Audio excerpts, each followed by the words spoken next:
Welcome, everyone, and thank you for joining today's webinar about the Climate Literacy Guide, which was just released on September 24th. Today, I will be sharing some background information about the Climate Literacy Guide, after which the sixth National Climate Assessment Director, Dr. Ariela Zycherman, will be sharing how the NCA and the guide relate to each other. We will then be joined by the Climate Literacy Guide co-chairs from the Smithsonian Institution and NOAA, who will go into more detail about the guide. We will finish with a panel of myself, Dr. Zycherman, and the Climate Literacy Guide leadership to answer questions from you all. So be thinking of questions while we're speaking. Please note the presentation section will be recorded and will be posted on the USGCRP YouTube website. Before we dive in on the guide, I'd like to give you some quick information about our program and the interagency context that this resource was developed in. The U.S. Global Change Research Program, or USGCRP, was mandated by Congress in the Global Change Research Act of 1990 to, quote, assist the nation and the world to understand, assess, predict, and respond to human-induced and natural processes of global change. Today, our program has 15 member agencies that work together to advance global change science and to provide useful and usable information to decision makers as they respond to environmental change. Over the past about 20 years, the federal agencies have produced various environmental literacy resources, recognizing the need for usable and authoritative guides. This includes an ocean literacy guide, which was updated earlier this year, and an energy literacy guide. The first climate literacy guide was published in 2008, and then it was updated in 2009. The version that was just released this past September is the third edition. The 2009 guide provided a framework and essential principles for formal and informal education about climate change. It was developed by an interagency team at USGCRP and underwent interagency expert review. It was used by teachers, academics, workforce development professionals, museum curators, and climate organizations worldwide. Fast forward to today, since 2009, there have been significant strides in the science and in how we understand climate change. There was high demand, particularly from the education community, to update the guide. So the USGCRP Climate Engagement and Capacity Building Working Group led the effort to create this third edition. In the development process, the group engaged with the broader community and conducted numerous listening sessions to inform the guide. The guide also went through numerous interagency expert reviews. The guide can be applicable to many people across the nation and the world, but is mostly targeted with educators, communicators, and decision makers in mind. We expect it will be helpful in structuring curricula, in assessing gains in people's knowledge and understanding, in stimulating dialogue among people with different interests, skills, and perspective, and in informing climate-related decisions and policies. We expect the guide is ideal for helping K-12 teachers and students, colleges and universities, workforce developers, journalists, and local and state governments talk and teach about climate science, impacts, and solutions. So while you will see a list of the literature cited in the guide was built on the most up-to-date climate assessments at the time of the publication, the fifth National Climate Assessment, which was released almost a year ago, and the Intergovernmental Panel on Climate Change, or IPCC, sixth assessment report. This new guide is now available as a PDF on globalchange.gov and in an accessible web format on climate.gov. The guide primarily applies to the United States, although many of its findings and resources can be applied broadly. One of the major ways in which the 2024 guide is different from the 2009 guide is that it embraces an expanded understanding of what climate literacy is. The National Climate Assessment and the IPCC Sixth Assessment Report acknowledge that there are many ways to understand climate change. As a result, this guide's definition of climate literacy now incorporates other types of knowledge about the climate system, in addition to the physical climate science. The term now includes local and indigenous knowledges, social and cultural contexts, the social sciences, climate solutions, and climate justice concepts. When you open the guide, one of the first fundamental ideas is to explain what even is climate literacy. So climate literacy is an understanding of how the climate system works, how human actions influence climate, and how climate influences people and other parts of the Earth system. Climate literacy is important because people who understand the processes, the causes, the effects of climate change are better able to assess evidence and claims about evidence, discuss options to manage risk, and take well-informed actions. So who is a climate literate person? A literate person understands the essential principles of the Earth's climate system and the options to address human-caused climate change, which are summarized in the guide, recognizes credible information about climate change and knows where to find it, communicates about climate change in accurate and effective ways, and is able to make informed decisions related to climate change. A climate literate society is better able to develop and implement effective climate solutions that benefit all. Studies show that improving climate literacy can accelerate behavioral changes and climate-related planning. And incorporating scientific concepts as well as Indigenous and local knowledges in communication and education can improve climate literacy and make climate actions more effective. This guide is structured in 8 essential principles: how we know about climate change, causes, impacts, equity, adaptation, mitigation, and hope and urgency. These principles can serve as discussion starters or launching points for learning about the climate crisis and what's being done to address it across the world. Within each principle are brief concepts covering that topic, but many of those concepts have a learn more feature where you can dive deeper and explore the science and evidence behind each concept. It's now my pleasure to turn it over to the 6th National Climate Assessment Director, Dr. Ariela Zycherman. Thank you, Stacy. Hi, everyone. My name is Ariela Zycherman, and I'm the director of the 6th National Climate Assessment. But until that's published, which is scheduled for late 2027, the 5th National Climate Assessment is the report on record and is the basis of the Climate Literacy Guide. The National Climate Assessment is the nation's authoritative state of science of climate risks, hazards, impacts, and responses. And the Climate Literacy Guide is a derivative product of the 5th National Climate Assessment, which was released in 2023. And what we mean by that is that the Climate Literacy Guide is based on the NCA 5 as well as the IPCC 6, summarizing major key points and takeaways and referencing specific chapters for deep dives. The National Climate Assessment is a report mandated by the Global Change Research Act of 1990. It's written by hundreds of experts that include scientists, practitioners, and other expert knowledge holders who integrate, evaluate, and interpret scientific findings and uncertainties related to many aspects of climate change and that touch on sectors like agriculture, biodiversity, transportation, energy, social systems, human health, and many others. Information for the assessment comes from a variety of scientific sources, including but not limited to peer-reviewed literature, gray literature, Indigenous and local knowledge, and authors analyze current trends in global change over the next 25 to 100 years, and they also assess a range of potential impacts to help decision makers think through risks and related response actions.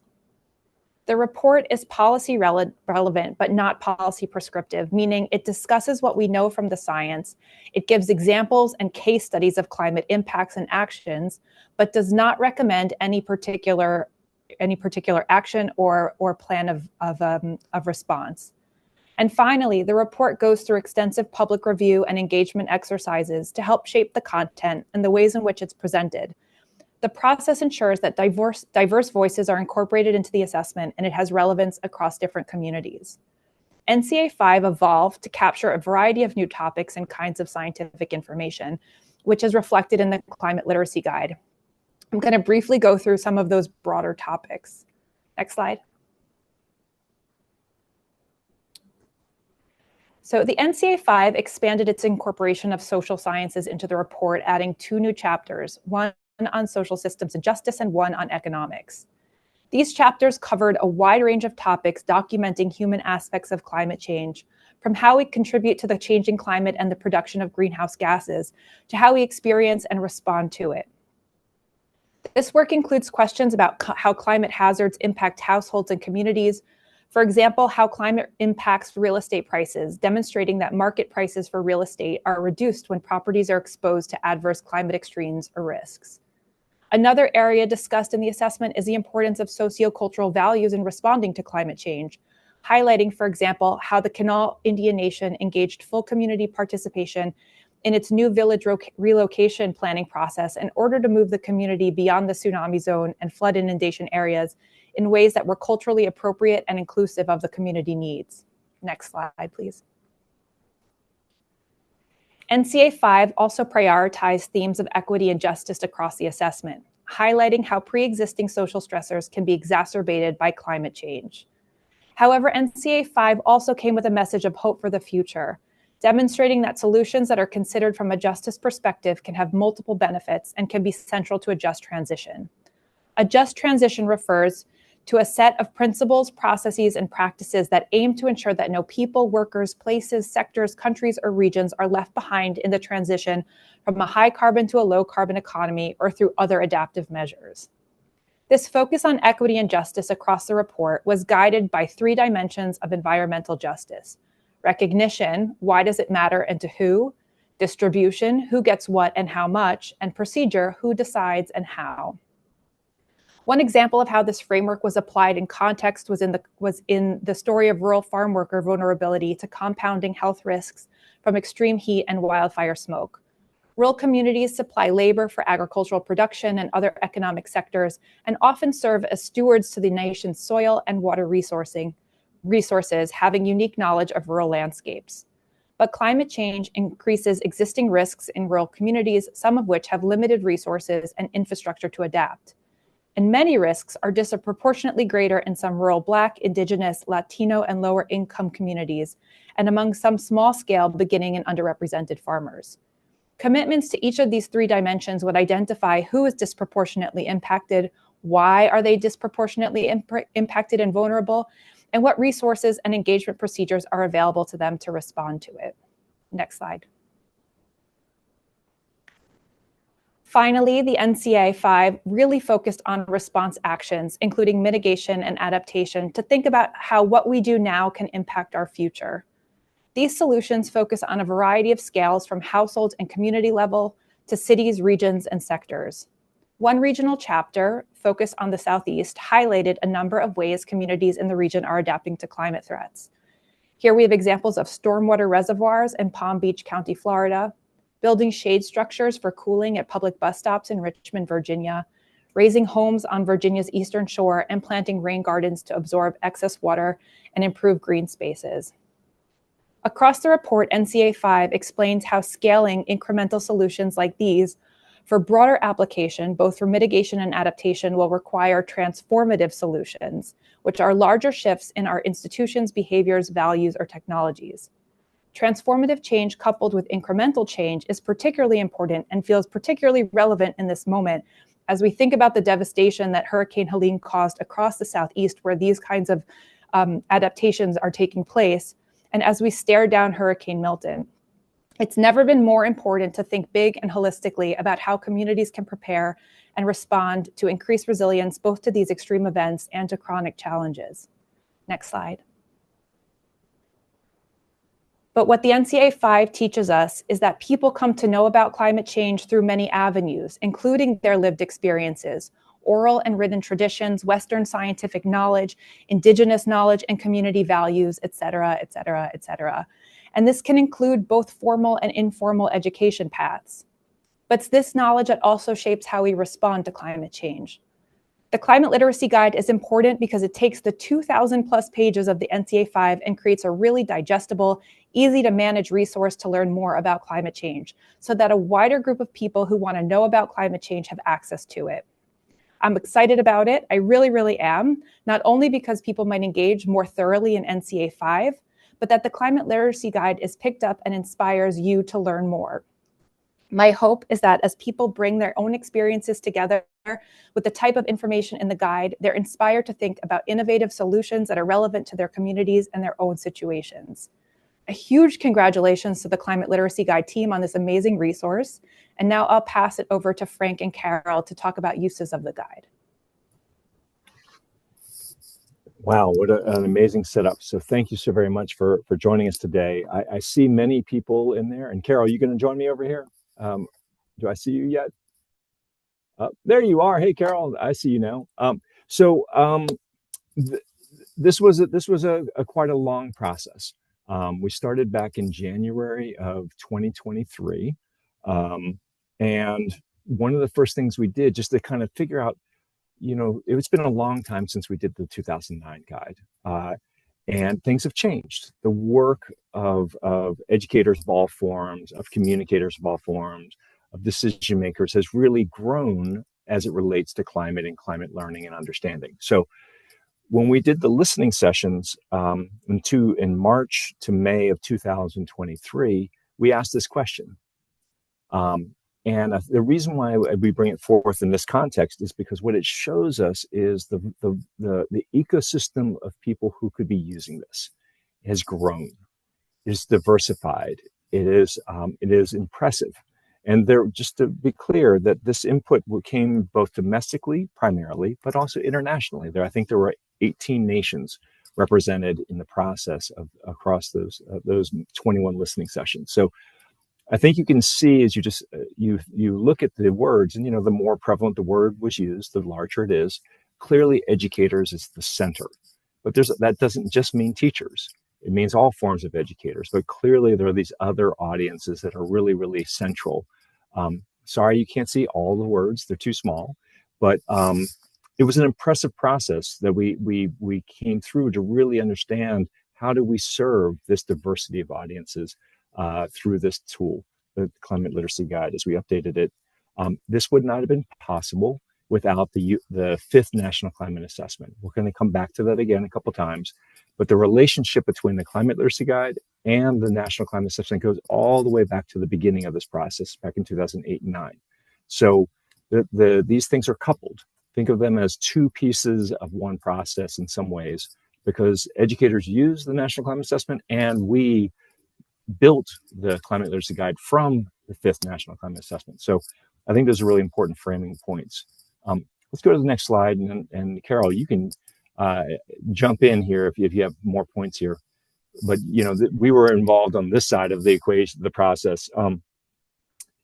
But one thing that we heard when we asked the question about what do people need to know in order to tackle the climate crisis, climate change, overwhelmingly, the response was clearly a much more solution-oriented approach. That didn't mean that they didn't want some climate science, and they did. But there was a very clear, pronounced signal to us, the writing team, that this orientation had to strengthen towards solutions. In 2009, there was the guiding principle, which alluded to this, but we had to go much further. But without the response chapters you just heard about from the NCA 5 process, our ability to really robustly get into that space would have been harder. So there's again, I think you can see the appreciation of these two, but also notice the blue bar there, that justice showed up.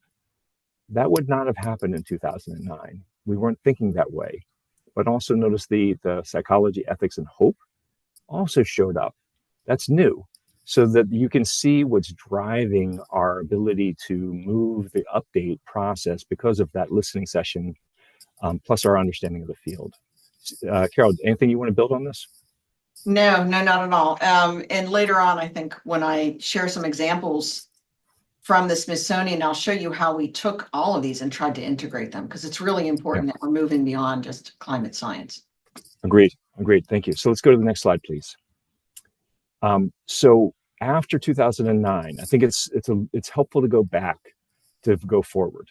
So what happened in 2009 was a series of really robust expansions in climate education and communication. One of the biggest successes of 2009's guide was it was directly used by the national academies in the K-12 science education framework and the resulting next generation science standards. If you look at the 1996 science education standards and look at the amount of climate content that was in them, it was next to zero. If you look at the NRC framework and the NRC and the next generation science standards, it is a significant expansion, not just in the earth sciences, but also in all the domains of science that is inside that framework. It's a really robust expansion. That would not have happened if the guide from 2009 didn't exist. And that is a very well understood reality. But it went beyond that, because in 2010, Congress directed NASA, NOAA, and NSF to expand climate change education programs. And so what you're seeing here is the picture that looks like a dinosaur with some other stuff in front of it. Well, that was the Altered States exhibit at the California Academy of Sciences. They directly used the guide. The timeline at the bottom there, the Science on the Sphere programming, and so many more. I mean, I just could only choose a couple, just to give you a sense of kind of what we saw as a response to a document, a guide. So it's not just a guide by itself. It's how the guide is used by a full range of educators, communicators, and decision makers itself. So I just give you a sense of kind of, well, what's going to happen this time? Well, we're going to learn together as we do this. I see a lot of people I know in the chat, but I also see a lot of people that I don't know. It's going to be lovely to get to know you all as we move into the implementation of this guide phase. So let's go to the next slide. There you go. So Carol, it's over to you now. Yeah, thanks so much, Frank.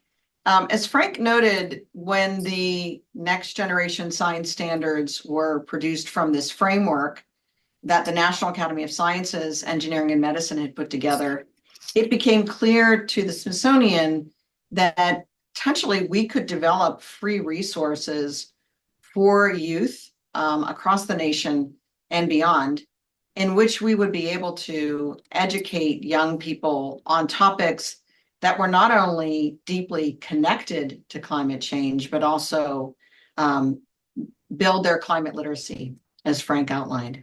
So in 2016, the Smithsonian Institution, where I work as the director of the Smithsonian Science Education Center, and the Inter-Academy Partnership, which is 150 countries who have their own national academies of sciences, engineering, and medicine, we began to develop these free community research guides for youth ages 11 to 18 to help them better discover, understand, and act on these very complex global issues, such as climate change.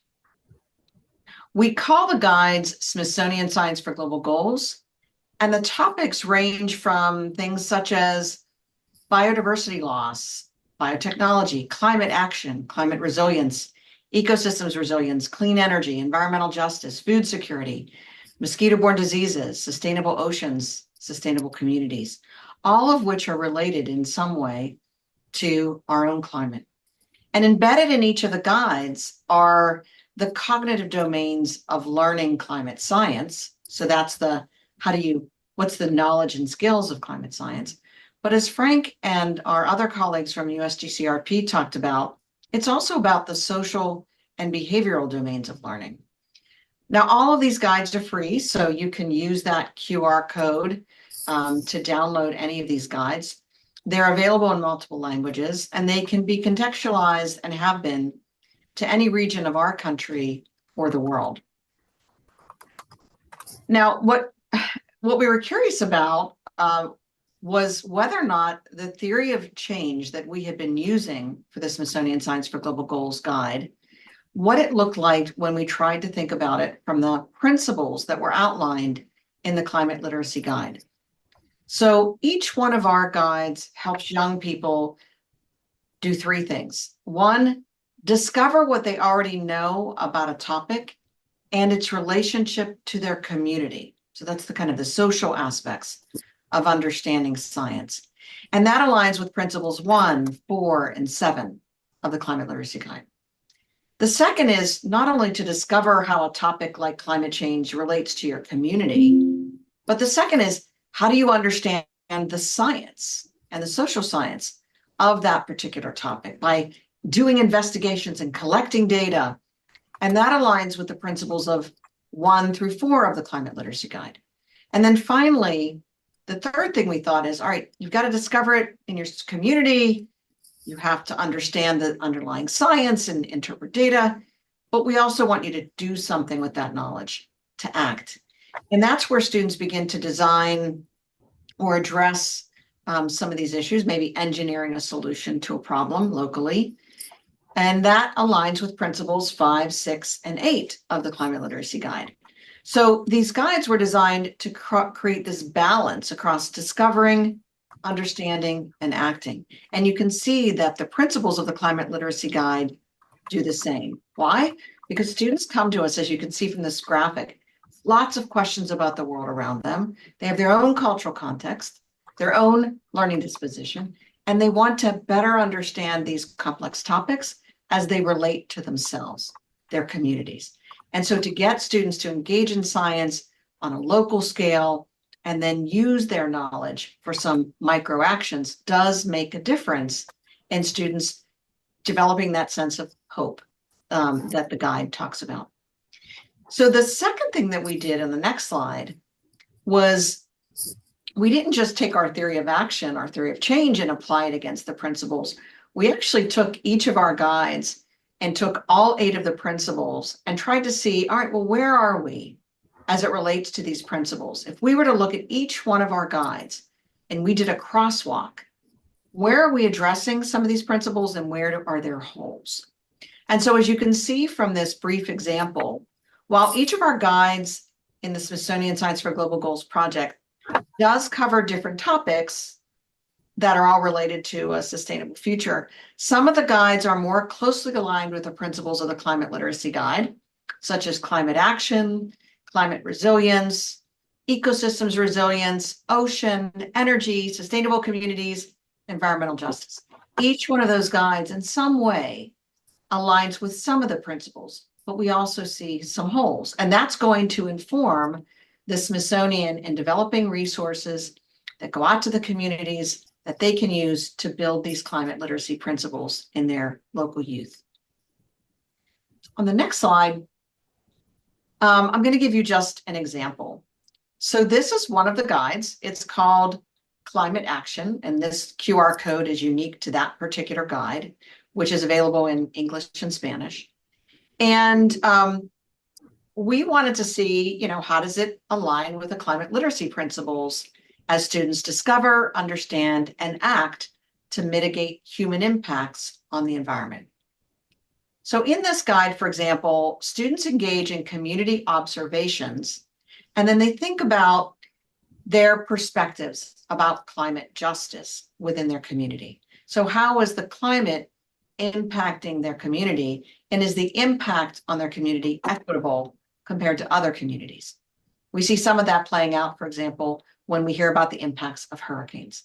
And that aligns with principles 1, 4, and 7. The second is that students in this particular guide called Climate Action build their understanding of climate processes and the interactions with human systems and outputs. And that aligns with principles 1 through 4. And then finally, in this Climate Action Guide, which you can get from that QR code, students develop an understanding of, and you heard this from Dr. Zycherman, building their idea and their understanding of incremental changes versus systems transformation. And then they develop their own student-determined mitigation actions. And that aligns with principles 5 and 8. So you can see what we did was we wanted to understand if we've been trying to build free resources for youth and for educators that align with the next generation science standards kind of approach to climate literacy, how do we do that? So on the next slide, you'll see a bit of an example. And I want to build on Dr. Zycherman's points about incremental versus transformational change. So in an example, imagine I give this young boy not just 1 ball, but 3 balls. So let's imagine I'm giving him 3 tennis balls instead of just a football. And I ask this young student to stay in one place, but throw the balls one after another around the group in a pattern that young man will establish. So, and he's got to do it as quickly as possible. So he's got 3 balls, he throws it to a person he picks, that person has to throw it to somebody else, and it's determined by the group. So students are asked to we count the amount of time it takes for the 3 balls to move around the group. And then we say to the group, all right, so now I want you to make some incremental changes to improve the amount of time it takes for you to move those balls around that particular group. So imagine, go back to Dr. Zycherman's example. She said, planting rain gardens is an incremental change that you can make to address climate change. Then students are asked to make bigger systems changes. That is like a transformational change in which they now start to huddle, make a plan, and do something more systemically. So they might say, all right, listen, we're going to stand in a close circle. I want to be the first person who throws it. I want this person to be standing next to that person, move closer to one another, all because they want to improve the score, the amount of time that it takes to move the balls around a circle. And this is very similar to the types of big transformational changes that states or communities or even nations might make to reduce, for example, global temperature changes. So the goal of this modeling exercise is for students to experience the difference between small step-by-step improvements, which Dr. Zycherman called incremental changes, to these larger, more significant shifts in how things work, which Dr. Zycherman called a systems transformation, all as it relates to climate change. And all throughout the guide, the students keep going back to this modeling exercise to better understand the idea of systems change and systems transformation, incremental change and systems transformation. So I'm going to just wrap up my portion on the next slide by saying, if we think about Principle 8, Essential Principle 8, which is in the guide, it's called hope and urgency. So in order to achieve a more livable and sustainable future, we have to engage in activities with young people that not only teach them the science of climate change, so the cognitive domain of learning, the knowledge and skills of climate change, such as principles 1 through 4, but we also have to give youth a chance to engage in the social and behavioral domains of learning, as promoted by principles 1, 4 through 8, so that students can connect climate science to their communities and to the incremental changes that they can make, both as individuals and as a collective society. The classroom activities that integrate the principles of the climate literacy guide, such as the examples I showed you from the Smithsonian Science for Global Goals project, help students to deconstruct incredibly complex topics like climate science in a way that's engaging and digestible and meaningful to them. And these types of activities also help to establish relevance, allowing young people to see the role of changing climate in the experiences that they have. And finally, these types of activities, aligned with the principles of the Climate Literacy Guide, give students hope as they share stories of overcoming challenges and build a sense of collective action taking. And so now I'm going to turn it back over, I believe, to you, Frank, and you're going to talk about the Clean Collection. Yeah, definitely. Carol, thank you so very much. And I hope you're appreciating that while the federal leads were writing the Climate Literacy Guide for that 21 months, we were able to see this and begin to work on these aspects and really explore how would we move from writing the guide to implementing the guide in partnership with museums, zoos, aquaria, education systems, and leaders across the nation and beyond into the world. So one of the activities that NOAA has been participating in with other agencies like NSF, Department of Energy, and NASA over the years is the Clean Collection and the Clean Portal. You see the link there.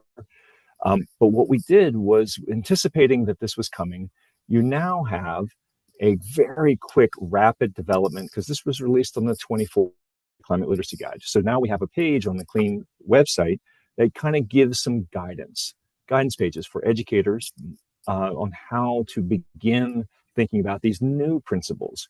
Now, this is the first version. It was very rapidly developed because there wasn't much time after the 24th between now.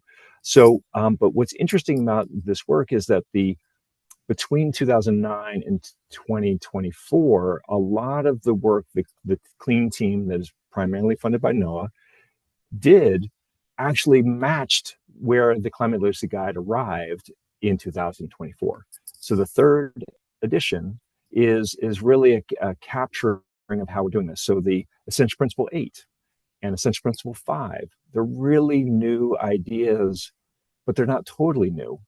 So you'll see in the page, and here's the link to it here, there,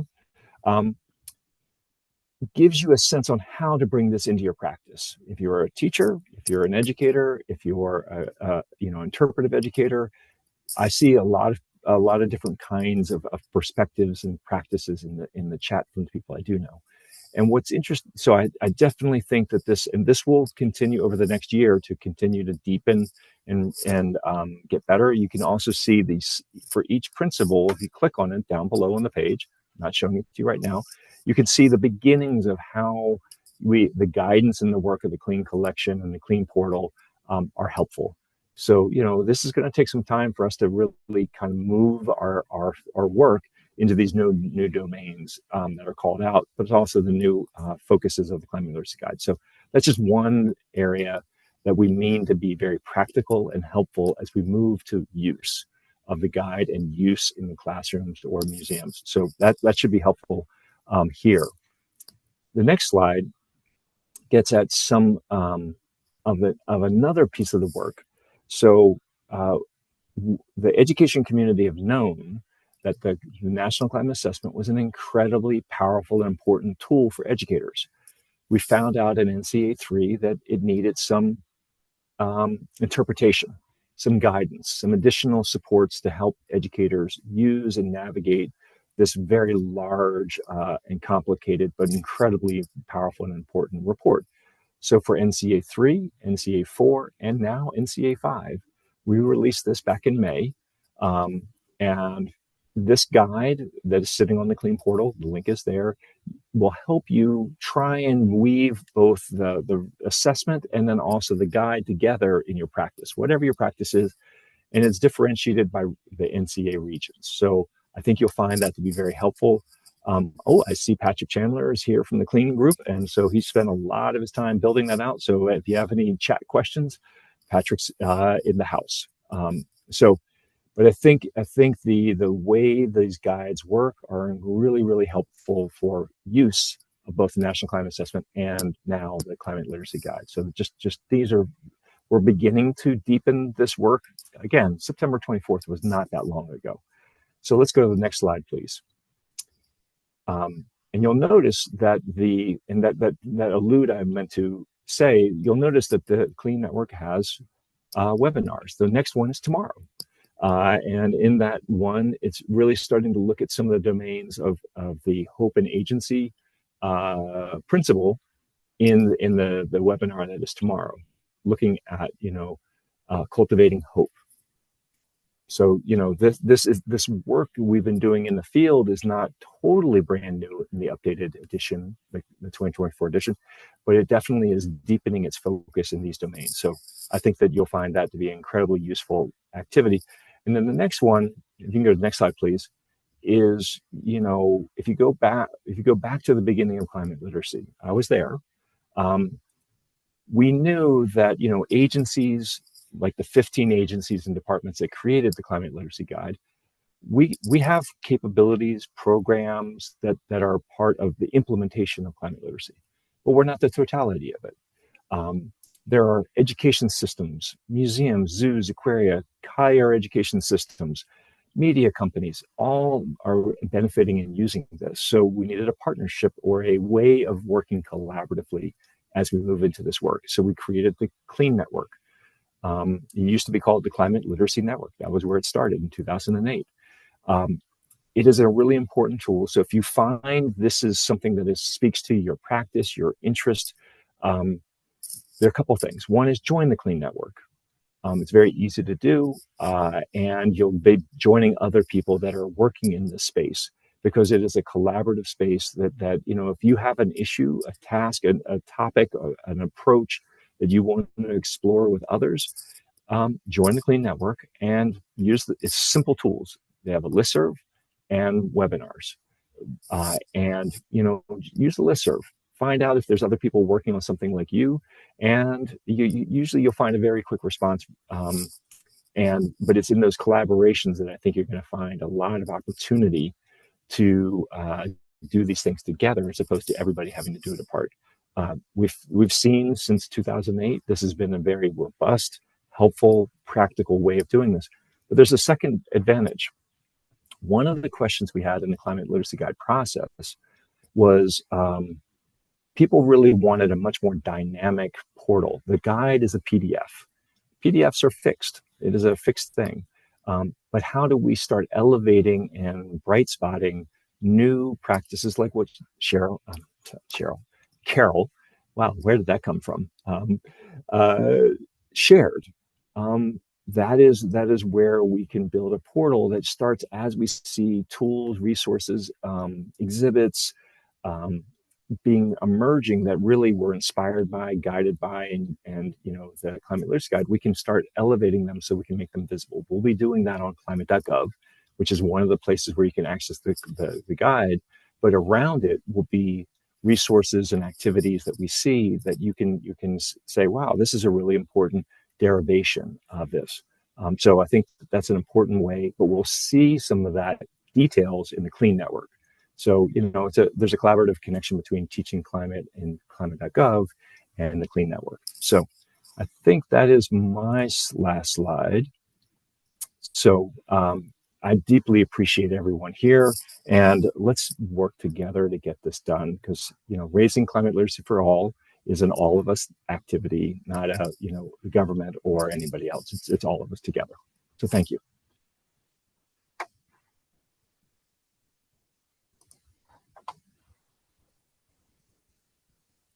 All right, so that concludes our presentation for today. So we'll go ahead and stop the webinar recording now and move on to the discussion.